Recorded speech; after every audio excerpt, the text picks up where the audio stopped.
나는 박성호 올해로 70을 맞이했다. 35년을 직장 생활하며 누구보다 성실하게 살아왔고 63세에 퇴직을 맞았다. 많은 돈을 벌지는 못했지만 은퇴 후를 대비해 차곡차곡 준비해왔다. 적은 돈이라도 제대로 계획하고 살면 노후가 불안하지 않을 거라고 믿었고 다행히 지금까지는 만족스러운 삶을 살고 있다. 직장 생활을 하면서도 늘 생각했다. 내가 은퇴하면 어떻게 살까? 동료들 중에는 퇴직 후 해외여행을 다니겠다며 들떠있는 사람도 있었고 자식들이 도와줄 거라며 낙관적으로 보는 사람도 있었다. 하지만 나는 달랐다. 내 노후는 내가 책임져야 한다고 생각했다. 자식들에게 기대지 않는 독립적인 삶을 살기 위해 현실적으로 할 수 있는 최선의 준비를 해야 했다. 그래서 나는 소비 습관을 바꾸는 것부터 시작했다. 젊을 때는 외식도 자주 하고 가끔씩은 비싼 물건도 샀지만 퇴직을 앞두고는 조금씩 절제하는 연습을 했다. 아내와도 상의했다. 우리 은퇴 후에 돈 걱정 안 하려면 미리 연습해야 해. 그렇게 외식을 줄이고 가계부를 작성하고 꼭 필요한 것만 사는 습관을 들였다. 처음에는 불편했지만 차츰 익숙해졌다. 그리고 퇴직 후를 대비해 작은 월세 수입을 만들기로 했다. 우리가 사는 집은 지방의 작은 아파트지만 은퇴 후 월세를 받을 수 있도록 보증금 500만 원에 월 30만 원을 받는 계획을 세웠다. 내 연금은 국민연금과 개인연금을 합쳐 150만 원, 거기에 월세 30만 원을 더하면 한 달 180만 원이 된다. 많지는 않아도 우리 둘이 살기엔 충분하지 않을까? 그렇게 나는 현실적인 노후 목표를 세웠다. 드디어 퇴직을 맞이한 날. 후배들이 준비해 준 송별회에서 부장님, 이제부터는 여행도 다니고 여유롭게 사세요. 라고 말했지만 나는 웃으며 답했다. 여행도 좋지만 나는 현실적인 노후 준비를 먼저 해야겠어. 많은 사람들이 퇴직 후 풍족한 삶을 꿈꾸지만 나는 나만의 방식으로 차근차근 살아갈 계획이었다. 퇴직 후 첫 몇 달은 적응 기간이었다. 아침에 일어나서 출근하지 않아도 되는 게 어색했다. 하지만 아내와 함께 여유롭게 아침을 먹고 가벼운 산책을 하며 새로운 생활에 적응했다. 주 3회는 복지관에 가서 건강 체크도 받고 서예 강좌도 듣기 시작했다. 오후에는 텃밭을 가꾸며 시간을 보냈다. 이렇게 한가해도 괜찮은 걸까 싶었지만 점점 이 삶이 익숙해졌다. 생활비도 예상했던 대로였다. 연금과 월세를 합쳐 한 달 180만 원, 그중 120만 원 정도를 생활비로 쓰고 남은 60만 원은 일부 저축하고 일부는 여가를 위해 사용했다. 예전처럼 비싼 옷을 사거나 외식을 자주 하지는 않지만 크게 부족하지도 않았다. 때때로 아내와 저렴한 국내 여행을 다니며 소소한 즐거움을 누렸다. 많은 돈이 없어도 계획적으로 살면 충분히 행복할 수 있다는 걸 실감했다. 무엇보다도 건강을 챙기는 게 가장 중요했다. 노후에는 돈보다 건강이 자산이다. 퇴직 후 나는 운동을 꾸준히 했다. 아침마다 산책을 하고 집 근처 공원에서 스트레칭을 했다. 복지관에서는 건강검진을 정기적으로 받았고 음식도 조심했다. 고기보단 채소, 짠 음식보단 싱겁게. 아내와 함께 건강한 식습관을 유지하려고 노력했다. 덕분에 지금까지 큰 병 없이 지내고 있다. 이렇게 안정적인 생활을 유지하며 나는 자녀들에게 부담을 주지 않는 삶을 살기로 했다. 아들과 딸에게 미리 말했다. 너희한테 손 벌리지 않고 우리 힘으로 살 거야. 딸이 생활비를 조금이라도 보태주겠다고 했지만 정중히 거절했다. 우리도 우리가 쓸 만큼은 있어. 내 가정에 신경 써라. 덕분에 자녀들과 금전적인 갈등 없이 좋은 관계를 유지하고 있다. 자녀들과는 적절한 거리를 두면서도 가끔 손주들에게 용돈을 주며 소소한 기쁨을 누린다.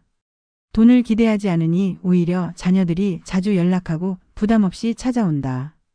부모가 경제적으로 독립하면 자식들도 더 편안하게 다가올 수 있다. 이것이 내가 선택한 노후 생활 방식이다. 나는 퇴직 후에도 꾸준히 즐길 거리를 찾아 나섰다. 복지관에서 서예 강좌를 들으며 새로운 취미를 갖게 되었고 10년 된 친구들과 등산 동호회도 계속했다. 주말이면 아내와 근교로 짧은 여행을 다니기도 했다. 일하지 않아도 즐길 거리가 많아야 한다. 은퇴 후 삶을 무료하게 보내는 것이 아니라 내 나름의 방식으로 의미 있는 하루하루를 보내고 있다. 이렇게 살아보니 나는 은퇴 전에 했던 준비가 정말 현명했다는 걸 깨닫는다. 소비 습관을 바꾼 것이 가장 큰 성공 요인이었고 연금 외에 추가적인 소득을 마련한 것도 안정감을 주었다. 무엇보다도 자녀들에게 기대지 않고 내 힘으로 사는 것이 진정한 행복이라는 걸 실감했다. 돈이 많지 않아도 준비만 잘하면 걱정 없이 살 수 있다. 이제까지의 이야기가 내가 살아온 노후 준비의 과정이라면 이제는 더 깊이 들여다볼 시간이다. 노후를 위해 준비했던 것들이 실제로 어떻게 도움이 되었고 예상치 못한 변수들은 없었는지, 그리고 더 많은 사람들이 안정적인 노후를 맞이하기 위해 어떤 준비를 해야 할지에 대해 이야기해 보려고 한다. 퇴직 후 안정적인 생활을 이어가면서도 나는 항상 혹시라도라는 생각을 했다. 아무리 철저하게 계획을 세워도 인생에는 변수가 있기 마련이다. 노후 자금이 충분하다고 믿었던 사람들도 갑자기 건강이 나빠지거나 예상치 못한 지출이 생기면 불안해진다. 다행히 지금까지 큰 문제 없이 살아왔지만 나는 언제든 상황이 변할 수 있다고 생각하며 대비책을 마련해 두었다. 그중 하나가 바로 비상자금 관리였다. 내 연금과 월세 수입으로 한 달에 180만 원이 들어오지만 그중 일부는 반드시 저축해 비상자금으로 남겨두었다. 사람들이 노후에 가장 많이 저지르는 실수 중 하나가 이제 벌어들일 돈이 없으니 있는 돈을 다 써도 된다는 생각을 하는 것이다. 하지만 나는 달랐다.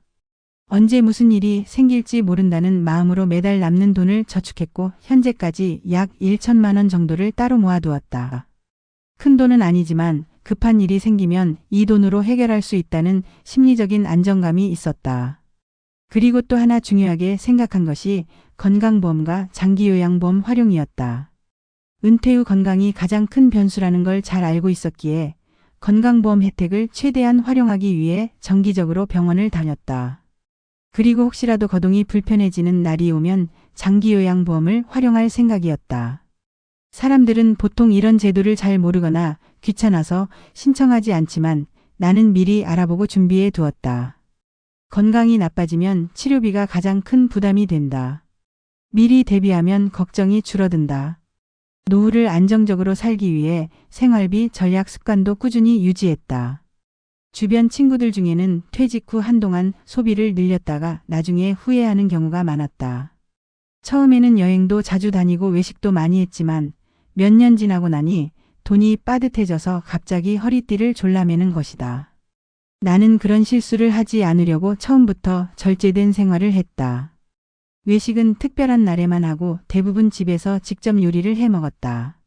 아내와 함께 텃밭을 가꾸면서 채소를 키우는 것도 큰 도움이 되었다. 마트에 가면 꼭 필요한 것만 사도록 리스트를 만들었고 할인 행사나 쿠폰을 적극적으로 활용했다. 작은 습관들이 모이면 큰 차이를 만든다. 하지만 그렇다고 해서 아끼는 것만이 전부는 아니었다. 나는 노후에 적절한 소비도 필요하다고 생각했다. 너무 아끼기만 하면 삶의 질이 떨어질 수 있기 때문이다. 그래서 나는 소소한 행복을 위한 지출을 따로 마련해 두었다. 예를 들면 아내와 함께 가끔 영화나 연극을 보러 가거나 근교로 짧은 여행을 떠나는 것이었다. 그리고 손주들에게 줄 작은 선물이나 용돈도 미리 예산에 포함시켰다. 너무 허리띠를 졸라매면 인생이 재미없어진다. 적당히 즐길 줄도 알아야 한다. 이렇게 준비하고 생활하다 보니 나는 지금 내 삶에 충분히 만족하며 살고 있다. 물론 더 많은 돈이 있으면 좋겠지만 내 기준에서 필요한 만큼은 충분히 갖추고 있다. 그리고 무엇보다 중요한 건 내가 지금 이 생활을 즐기고 있다는 것이다. 경제적으로 독립적인 삶을 살면서도 아내와 함께 소소한 행복을 누릴 수 있다는 것이 가장 큰 만족감이었다. 퇴직을 앞둔 후배들에게 해주고 싶은 말이 있다. 퇴직 후에는 돈이 많고 적은 것보다 어떻게 계획하고 관리하느냐가 더 중요하다. 많은 사람들이 퇴직 후에도 한동안 젊었을 때처럼 돈을 쓰다가 나중에 후회한다. 하지만 나는 퇴직 전에 미리 생활비를 줄이고 작은 돈이라도 꾸준히 모아둠으로써 안정적인 삶을 살 수 있었다. 또한 연금 외에 추가적인 소득을 마련한 것도 큰 도움이 되었다. 월세 30만 원이 작은 돈 같아도 노후에는 엄청난 안정감을 준다. 또한 건강이 곧 최고의 자산이라는 것도 강조하고 싶다. 아무리 돈이 많아도 건강을 잃으면 의미가 없다. 나는 지금까지 큰 병 없이 지내왔지만 꾸준히 건강을 관리해 왔기 때문에 가능했던 일이다. 아침마다 운동을 하고 건강한 식습관을 유지하는 것만으로도 의료비를 크게 줄일 수 있다. 몸이 건강하면 돈 걱정도 줄어든다. 마지막으로 자녀에게 기대지 않는 독립적인 노후를 준비하는 것이 가장 중요하다. 나는 퇴직 후 처음부터 자녀들에게 금전적인 도움을 기대하지 않았다. 오히려 내가 준비를 철저히 해놓았기 때문에 자녀들도 나를 걱정하지 않고 편하게 연락할 수 있었다. 돈 문제로 자식들과 갈등을 겪는 사람들을 보며 나는 스스로 준비한 것이 얼마나 다행인지 새삼 깨닫는다. 부모가 경제적으로 독립해야 자식들도 부모에게 더 편하게 다가올 수 있다. 나는 은퇴 후의 삶이 단순히 돈이 많고 적음으로 결정된다고 생각하지 않는다. 오히려 미리 얼마나 철저히 준비했느냐, 그리고 어떤 생활 습관을 유지하느냐가 노후의 만족도를 결정한다고 믿는다. 나는 큰 재산이 없어도 충분히 행복하게 살고 있다. 당신도 지금부터 차근차근 준비한다면 나처럼 걱정 없는 노후를 맞이할 수 있을 것이다. 하지만 아무리 철저히 준비해도 인생은 예상치 못한 변수를 던져주기 마련이다. 나는 비교적 안정적인 노후를 보내고 있지만 몇 번의 크고 작은 위기가 있었다. 이럴 때 어떻게 대처하느냐에 따라 노후의 삶이 달라진다고 생각한다. 나는 운이 좋게도 미리 준비해둔 대책 덕분에 큰 어려움을 겪지 않고 지나왔지만 이 경험을 통해 더욱 신중하게 노후를 관리해야 한다는 것을 깨달았다. 가장 큰 변수는 건강 문제였다. 퇴직 후 몇 년 동안은 큰 탈 없이 건강을 유지했지만 68세 때 갑자기 허리 통증이 심해졌다. 처음에는 단순한 근육통인 줄 알았는데 병원에 가보니 디스크 협착증 진단을 받았다. 의사는 수술까지는 필요 없지만 꾸준한 치료와 생활 습관 개선이 필요하다고 했다. 문제는 치료비였다. 물리치료와 약값, 정기검진까지 한 달에 20만 원 정도가 들었다. 큰 돈은 아니었지만 예상하지 못했던 지출이라 순간 당황했다. 이때 미리 마련해둔 비상자금이 큰 도움이 됐다.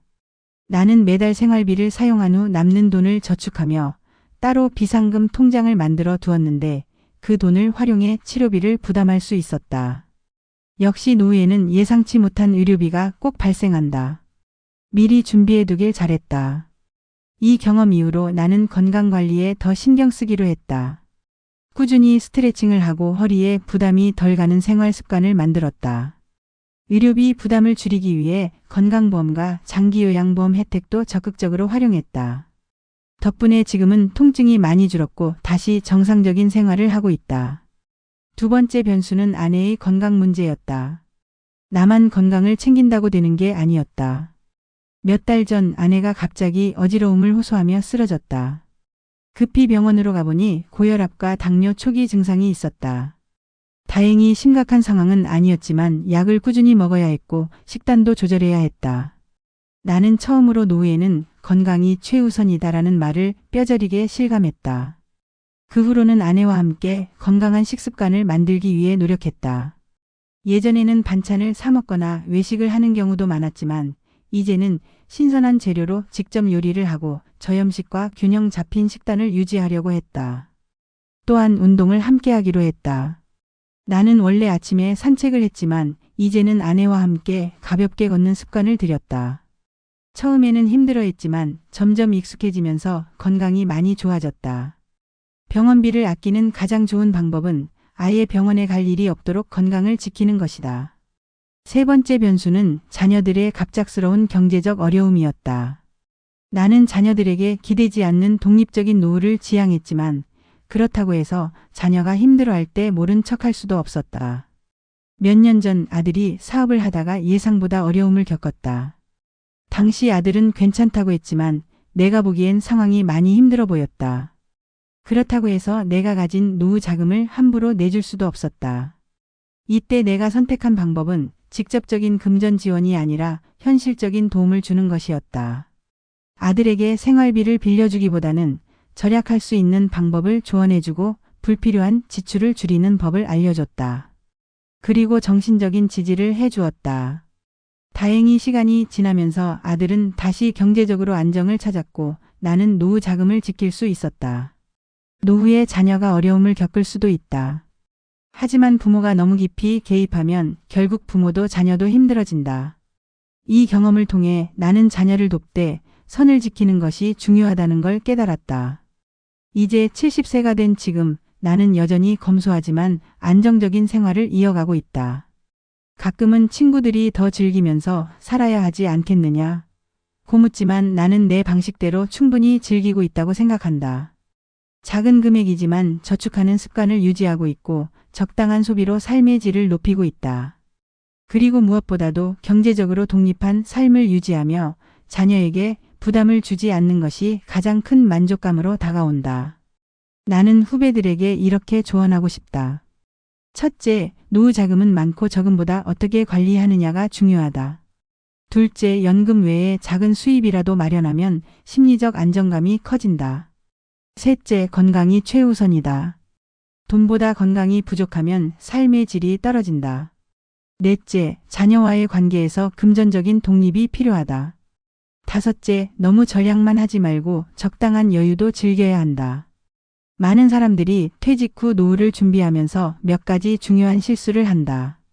나 역시도 은퇴 후 살아보니 이런 점들을 조심해야겠다고 느낀 순간들이 있었다.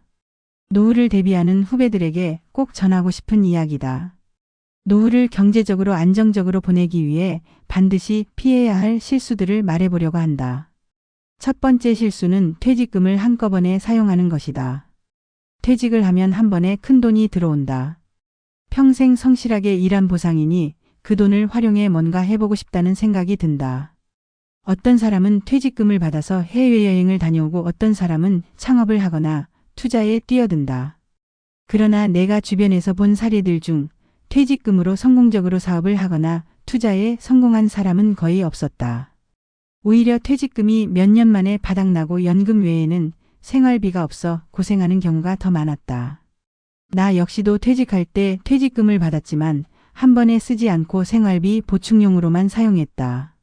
매달 정해진 금액만 꺼내 쓰면서 최대한 오랫동안 유지할 수 있도록 했다.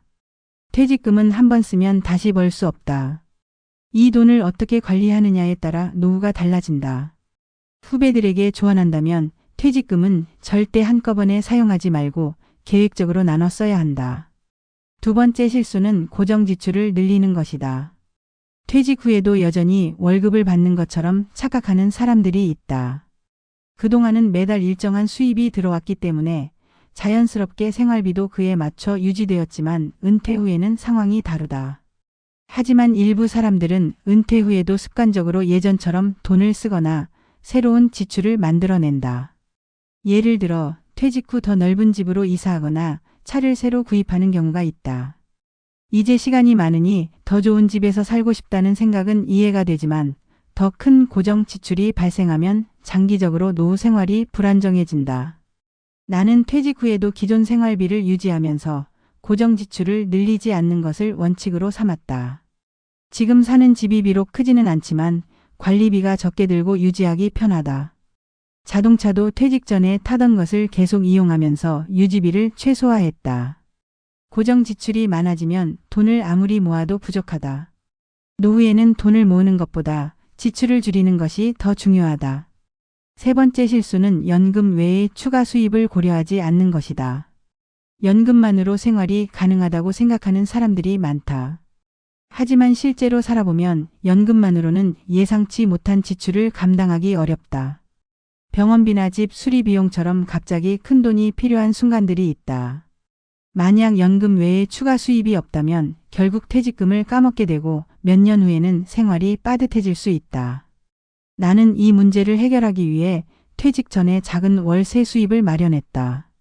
큰 돈을 벌겠다는 것이 아니라 연금 외에 매달 일정한 추가 수입이 있다면 심리적으로 안정될 것 같았기 때문이다. 월세 30만 원이라는 돈이 적어 보일 수도 있지만 한 달 생활비에서 이 정도라도 보충되면 부담이 훨씬 줄어든다.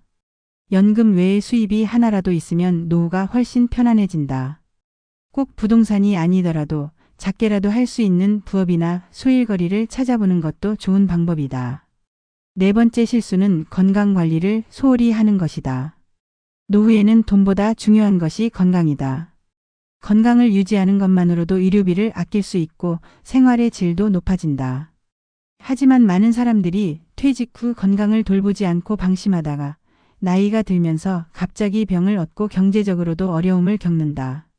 나는 은퇴 후 하루도 빠지지 않고 아침에 운동을 한다. 처음에는 그냥 산책만 했지만 지금은 가벼운 근력 운동도 추가했다. 식습관도 신경 쓰면서 아내와 함께 건강한 음식을 먹으려고 노력한다.